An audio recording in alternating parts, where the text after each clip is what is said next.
وقت لوگ یہ کہتے فلاں کی طرف سے مدد آ جائے گی، فلاں کی طرف سے مدد آ جائے گی، ہم نے یہ لائن بھی لگا دی ہے، یہ سورس بھی لگا دیا ہے، ہر طرف دیکھتا رہا، اخیر میں پھر یقین ہوا مدد کہیں سے نہیں، میرے پروردگار سے ہی آئے گی۔ اللہ عز و جل قرآن عظیم میں فرماتا ہے اگر اللہ تمہاری مدد کرے تو کوئی دوسرا غالب آ ہی نہیں سکتا۔ ان ینصرکم اللہ فلا غالب لکم، تم پر کوئی غلبہ حاصل نہیں کر سکتا اگر اللہ تمہاری مدد کرے۔ وَإِن يَخْذُلْكُمْ فَمَنْ ذَا الَّذِي يَنْصُرُكُمْ مِنْ بَعْدِهِ، اور آگے اللہ فرماتا ہے اور اگر اللہ تمہیں چھوڑ دے یا گرا دے تو کون ہے اس کے بعد جو تمہاری مدد کرے؟ کوئی ہے جو اللہ کے علاوہ تمہاری مدد کر سکتا ہے؟ جب نہیں ہے تو پھر آگے ہونا کیا چاہیے؟ وَعَلَى اللَّهِ فَلْيَتَوَكَّلِ الْمُؤْمِنُونَ، تو مومنوں کو چاہیے کہ وہ صرف اللہ پر بھروسہ کر کے رہیں۔ فتح، نصرت، مدد، یہ سب جو چیزیں ہیں بہت سارے لوگوں کے ذہن و دماغ میں ایسے ہے کہ فوراً آ جانا چاہیے۔ کوئی بھی فتح ہو، کوئی بھی مدد ہو، بغیر تمہارے اسٹرگل کیے ہوئے، بغیر مصیبت اٹھائے ہوئے نہیں ملے گی۔ اگر فتح و نصرت یوں ہی آپ کو روزانہ ملنے لگ جائے تو کیا رسول پاک صلی اللہ تعالی علیہ وسلم مدینہ طیبہ میں بیٹھ کر دعا کرتے تو ساری چیزیں فتح یاب نہیں ہو جاتی؟ آپ صلی اللہ تعالی علیہ وسلم کو بدر میں جانے کی ضرورت کیا پیش آتی؟ احد میں اپنے 70 جوان صحابہ کی شہادت پیش کرنے کی ضرورت کیا پیش آتی؟ اور اسی طرح سے خیبر ہو کہ حنین ہو کہ طائف ہو، کتنی جنگیں ہیں جس میں اپنی جان کی بازی لگائی صحابہ نے۔ سب سے بڑا معرکہ تو کربلا کا دیکھیں آپ، جہاں پورا کا پورا خاندان شہید ہو گیا ہے۔ تو فتح و نصرت بغیر قربانی کے اور بغیر تکلیف کے ایسی ہی آ جائے؟ آج کے زمانے میں ہم سوچ کر کے بیٹھے، ایسا نہیں ہوتا۔ اسلام زندہ ہوتا ہے ہر کربلا کے باہر، اور اللہ کی مدد آتی ہے، یہ بھی نہیں ہے کہ نہیں آئے گی۔ کچھ لوگ مایوس ہوتے ہیں، کچھ لوگ نروس ہو جاتے ہیں اور بھاگنے پر مجبور ہوتے ہیں، یہ امتحانات کی گھڑی ہوتی ہے۔ ایک حدیث پاک میں آپ کو بتاتا ہوں، اللہ کے نبی صلی اللہ تعالی علیہ وسلم ارشاد فرماتے ہیں کہ آخر زمانے میں ایک ایسی عظیم جنگ ہوگی ایمان والوں کی اور رومیوں کے درمیان، کفار و مشرکین ہیں اور مسلمین ہیں۔ اس کو ملحمۃ الکبریٰ کہا گیا ہے، قیامت سے قریب ہونے والی یہ سب سے بڑی جنگ ہے۔ اسی سے آپ اندازہ لگائیں، اللہ کے حبیب صلی اللہ علیہ وسلم ارشاد فرماتے ہیں کہ اس میں کفار و مشرکین 80 جھنڈوں کے نیچے آئیں گے اور ہر جھنڈے کے نیچے 12,000 کی فوج ہوگی، جو تقریباً حساب کرنے پر 9,60,000 کی فوج بن جاتی ہے۔ اگر وہ مومنین سے مقابلہ کرنے کے لیے اتنی بڑی فوج ایک جگہ جمع ہوتی ہے تو پھر اس جنگ کا اندازہ کریں کتنی بڑی۔ اس کو الملحمۃ الکبریٰ کہا گیا ہے اس لیے کہ اس میں گوشت کے چھیتڑے اڑیں گے۔ ملحمہ جو کہا گیا ہے عربی میں کہ گوشت کے ٹکڑے ٹکڑے دیکھے جائیں گے، اس قدر اس میں جانیں جائیں گی۔ اس جنگ کے متعلق جو اللہ کے حبیب صلی اللہ علیہ وسلم نے پیشین گوئی کی ہے، جو پہلے سے خبر دی ہے، وہ کیا ہے؟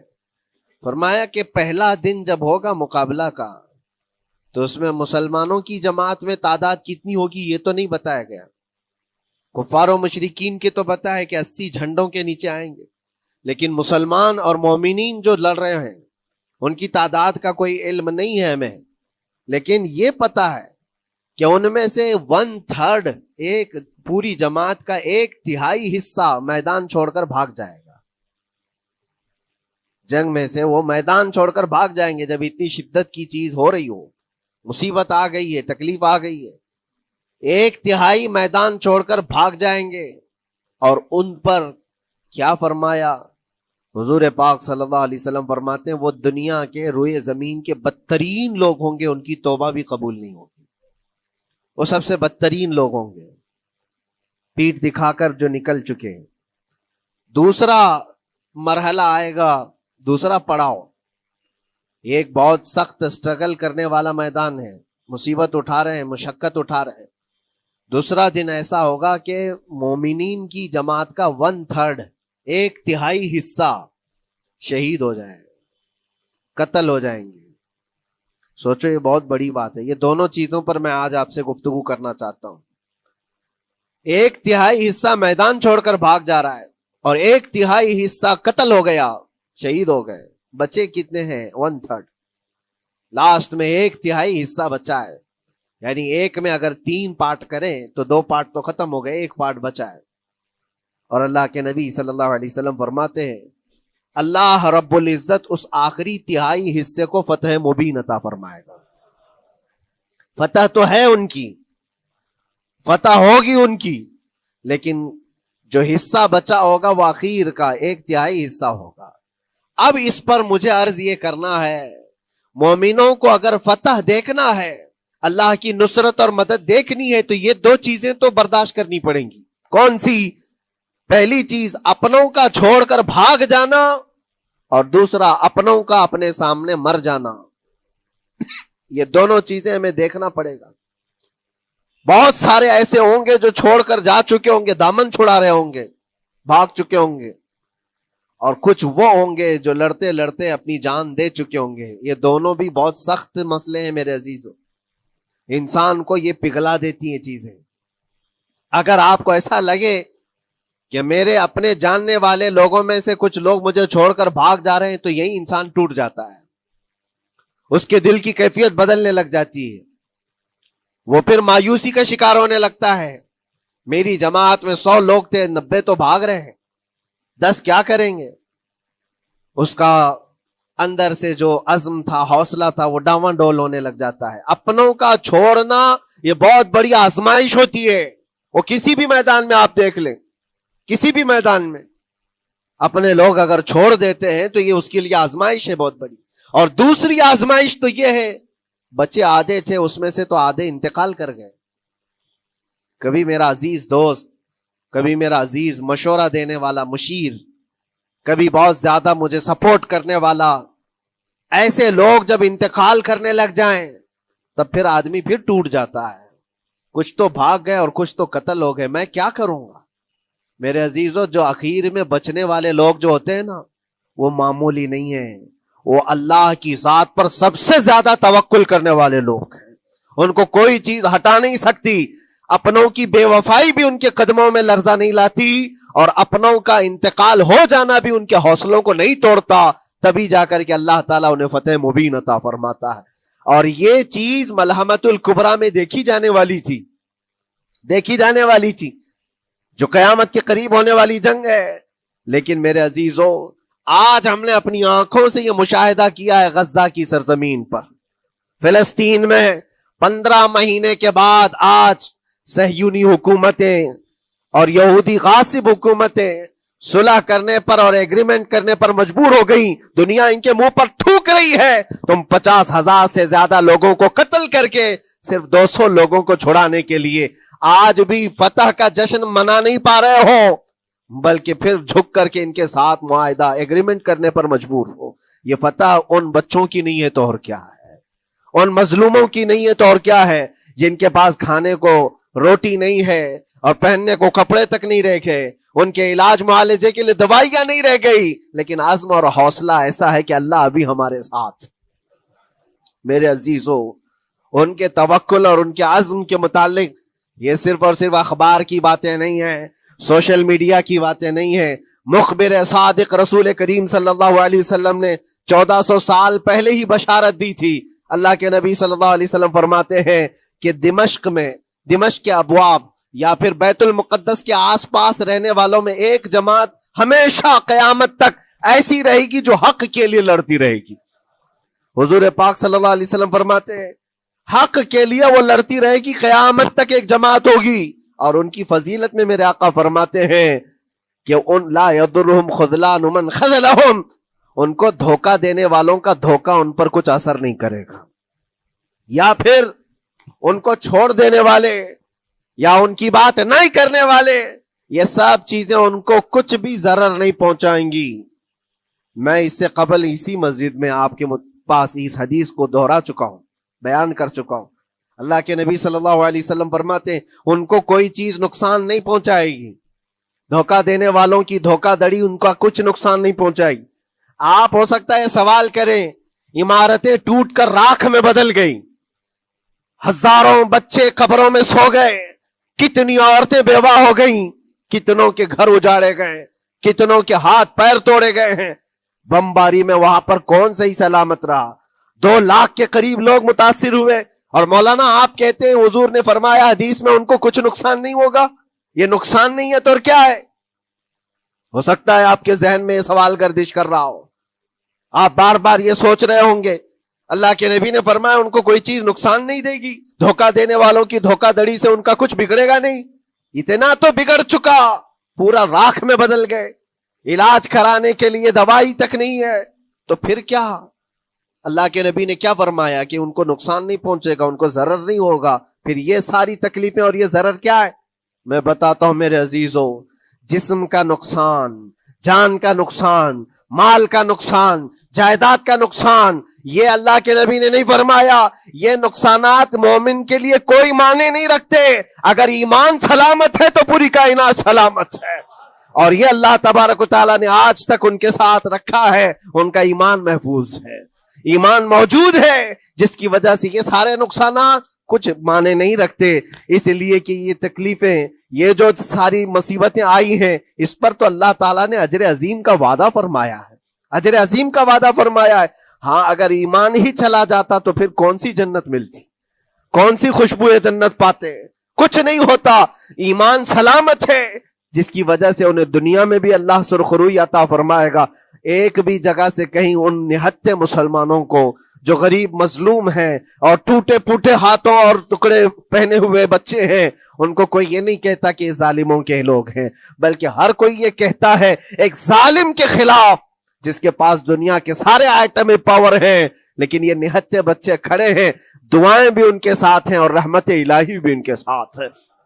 سلام ہے ان غزہ کے مظلومین کو، اور وہاں تو بچے، مرد تو مرد، عورتیں، آپ نے سنا ہوگا ان جوان لڑکیوں کا، میں نے دیکھا تھا، وہ کہہ رہی تھی کہ ہم رات کو برقع پہن کر کے اور رات کو ہم حجاب پہن کر کے سو جاتی ہیں، اس لیے کہ بمباری میں جب گھر تباہ ہو جاتے ہیں، صبح لوگ لاشیں اٹھانے آتے ہیں تو کہیں ہم بے پردہ لاشوں میں نہ مل جائیں۔ سلام ان بہنوں کو۔ آج وہ عورتیں سبق لیں ان سے جن کو اللہ نے ہر طرح کی نعمتیں دی ہے۔ تمہارے گھر میں جائیداد بے پناہ ہے، مال و دولت بے پناہ ہے، کپڑے روز بدلنے کے لیے تمہارے پاس ہیں، سب رکھ کر کے تم عورتوں کو آج ہم بازاروں میں جو بے پردہ دیکھتے ہیں، یہ شادی محلات میں ہر جگہ جو عورتوں کی بے حیائی اور بے پردگی دیکھ کر پھر میں سوچتا ہوں سلام ان بہنوں کو جو موت کی رات بھی حجاب ہٹانا نہیں چاہتی، اس لیے کہ دنیا سے جائیں تو اللہ کی بارگاہ میں حجاب کے ساتھ جائیں۔ یہ ایمان ہو تو پھر اللہ تبارک و تعالیٰ کی مدد بھی آتی ہے، نصرت الہی آتی ہے۔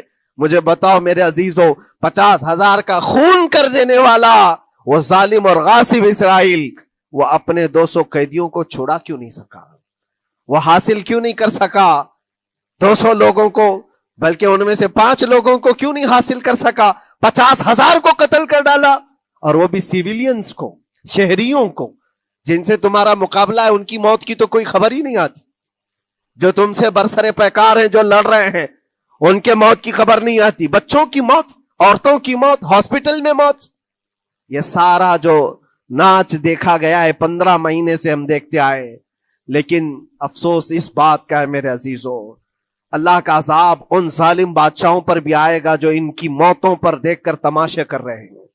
وہ اپنی عیاشیوں میں مصروف ہیں، وہ اپنے عیش قدوں میں شراب نوشی اور کباب خوری پر مصروف ہیں، اور ان بچوں کی تڑپتی ہوئی لاشوں پر وہ اپنی کرسیاں سجائے بیٹھے ہیں۔ وہ عرب کے ظالم بادشاہ کہاں ہیں جن کے گھروں میں سونے کے ٹوائلٹ بنائے گئے ہوں، جو سونے کی کرسی پر بیٹھ کر کے حکومت اور تخت بچھاتے ہوں؟ میرے عزیزو، ان کی بھی پکڑ آنے والی ہے، آپ انتظار کرو، کیونکہ اللہ تعالیٰ قرآن میں فرماتا ہے وَسَيَعْلَمُ الَّذِينَ ظَلَمُوا أَيَّ مُنْقَلَبٍ يَنْقَلِبُونَ، ان قریب ظلم کرنے والے یہ پہچان لیں گے کہ اللہ ان کو کس پلٹی میں گرائے گا، وہ کس پلٹی میں، کس کھائی میں جا کر کے گریں گے۔ اندازہ کرو، ظالم صرف وہی نہیں ہے جو بمباری کرتا ہے اور قتل عام کرتا ہے، ظالم وہ بھی ہے جو تماشائی بن کر کے لوگوں کا سپورٹ کرتا ہے۔ ان لوگوں کو سراہتا ہے جو ظلم کر رہے ہیں. افسوس کا مقام ہے. وہ چیختے رہ گئے, چلاتے رہ گئے, اور پھر اخیر میں وہ بچوں نے پکار کر کے یہ بھی کہا ہمیں کسی جگہ سے مدد کی امید نہیں ہے, نہ ہمارے پڑوسی ملک سے, نہ کسی بہت بڑے مسلم بادشاہ سے. ہمیں امید ہے فتح کی اور مدد کی تو پروردگار عالم سے ہے. اور یقیناً مومنوں کے لیے اللہ نے یہی فرمایا وَعَلَى اللَّهِ فَلْيَتَوَكَّلِ الْمُؤْمِنُونَ, اور مومنوں کو چاہیے کہ صرف اللہ ہی پر بھروسہ کریں. میں نے دیکھا ہے میرے عزیزو, یہ دنیا صرف اور صرف لالی پاپ پکڑا سکتی ہے تمہیں. ان کے ہاں مدد کی کوئی گنجائش نہیں ہے. یہ ہمارے ساتھ کھیلتے ہیں, ان کے دلوں کے اندر سے رحم غائب ہے. یہ بچوں کی تڑپتی ہوئی لاشوں کو دیکھ کر کوئی آواز تک نہیں اٹھاتا. جو آواز اٹھانے والا اس کو کیس کر کے بند کر ڈالیں گے. جو بھی اگر مظلوموں کے لیے آواز اٹھائے, ان کا پرچم لہرائے, تو کتنے تو یہاں پر FIR ہو گئے, بند کر دیے گئے. کیوں؟ مظلوموں کے لیے آواز اٹھانا کیا یہ ہمارا رائٹ نہیں ہے, ہمارا حق نہیں ہے؟ تم ظالموں کے لیے علل اعلان بات کر سکتے ہو, ہم مظلوموں کی بات بھی نہیں کر سکتے. کیسی بات ہے میرے عزیزو. ہم جس دنیا میں جی رہے, اسی لیے میں آپ سے کہتا ہوں اٹھو وہ گر نہ حشر نہ ہوگا پھر کبھی. دوڑو کہ زمانہ چھال اپنی چل گیا. قوت عشق سے ہر پست کو بالا کر دو, دہر میں نام محمد سے اجالا کر دو. تمہارے پاس طاقت و قوت نام کی کوئی چیز ہے تو وہ ایمانی طاقت ہے. باقی کوئی چیز, کوئی طاقت و قوت تمہاری مدد نہیں کرے گی. وہ قوت ایمانی ہے جو بدر میں صحابہ کے ساتھ تھی. وہ قوت ایمانی ہے جو احد میں بھی صحابہ کے ساتھ تھی. وہ ایمانی طاقت و قوت کا جوش ہی ہے جو 4000 ہوتے تو 40,000 پہ بھاری ہوا کرتے تھے. وہ ایمانی طاقت و قوت ہی ہے جس پہ اللہ کی مدد اور نصرت آتی ہے. آج مومنو, آپ سب سے زیادہ اللہ پر توکل کرو, اللہ پر بھروسہ کرو.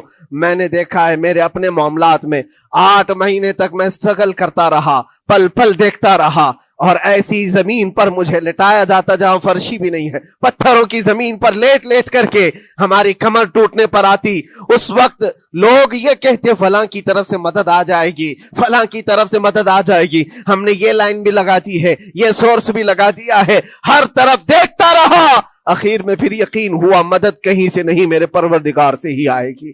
اللہ ہی مدد کرتا ہے مومنوں کی. بس یہ ہے کہ صبر ضروری ہے اور تھوڑی مصیبت اٹھانا ضروری ہے. اس لیے کہ مزاج ہے اسلام کا, اسلام زندہ ہوتا ہے ہر کربلا کے بعد. اپنی قربانیاں دو اور قربانیاں ضائع نہیں ہوتی, رنگ لائیں گی. ہماری شہادتیں رنگ لائیں گی. ان بچوں کی شہادتیں رائے گاہ نہیں جائیں گی جو 40,000 کے قریب شہید ہو چکے ہیں, وہ رنگ لائے گی. فتح بیت المقدس کے لیے ان کی قربانیاں, ان کی شہادتیں ایک عظیم باب بن کر کے نکلیں گی, ایک عظیم دروازہ بن کر کے نکلیں گی. آپ انتظار کرنا, وہ دن قریب آ رہا ہے جس کے متعلق میرے مصطفیٰ نے بشارتیں دی ہیں. ایک وقت وہ آئے گا جب امام مہدی کا ظہور ہوگا اور صرف پرچم اسلام لہرائے گا. وہ دن آئے گا, یہ قربانیاں ضائع نہیں جائیں گی میرے عزیزوں. اور اللہ کریم نے قرآن میں فرمایا, آپ لوگ ڈرتے ہوں گے مولانا پھر سے یہ ساری چیزیں بول رہے ہیں, ان کو برا لگے گا, ان کو برا لگے گا, بہتوں کو برا لگے گا. یہ میری بات نہیں, قرآن کہتا ہے وَلَوْ كَرِهَ الْكَافِرُونَ وَلَوْ كَرِهَ الْمُشْرِكُونَ. اللہ قرآن میں فرماتا ہے يُرِيدُونَ لِيُطْفِئُوا نُورَ اللَّهِ بِأَفْوَاهِهِمْ. لوگ تو چاہتے ہیں اللہ کے چراغ کو اپنے منہ کے پھونکوں سے بجھا دیں, اللہ کے چراغ کو اپنے منہ کے پھونکوں سے بجھا دیں. اللہ کا چراغ اسلام ہے, اللہ کا چراغ یہ قرآن ہے, اللہ کا چراغ رسول پاک کی ذات ہے. اور ظالم یہ چاہتے ہیں اپنے منہ کے پھونکوں سے اس چراغ کو بجھا دے. اور قرآن کہتے ہیں واللہ متم نورہ, اللہ تعالیٰ اپنے نور کو, اپنے چراغ کو مکمل کر کے رہے گا اور پوری دنیا میں غالب آ کر رہے گا. تو ناظرین کرام, آپ نے پوری ویڈیو دیکھ لیے اور سمجھ بھی گئے کہ مفتی سلمان عزیری صاحب نے فلسطین اور غزہ کے بارے میں اتنی شاندار تقریر کی ہے. تو ناظرین, مفتی سلمان عزیری صاحب کی بیان کو سن کر کے آپ کو کیسا لگا اپنی رائے کو کمنٹ میں ضرور بتائیں اور ویڈیو کو زیادہ شیئر کریں. السلام علیکم ورحمۃ اللہ وبرکاتہ.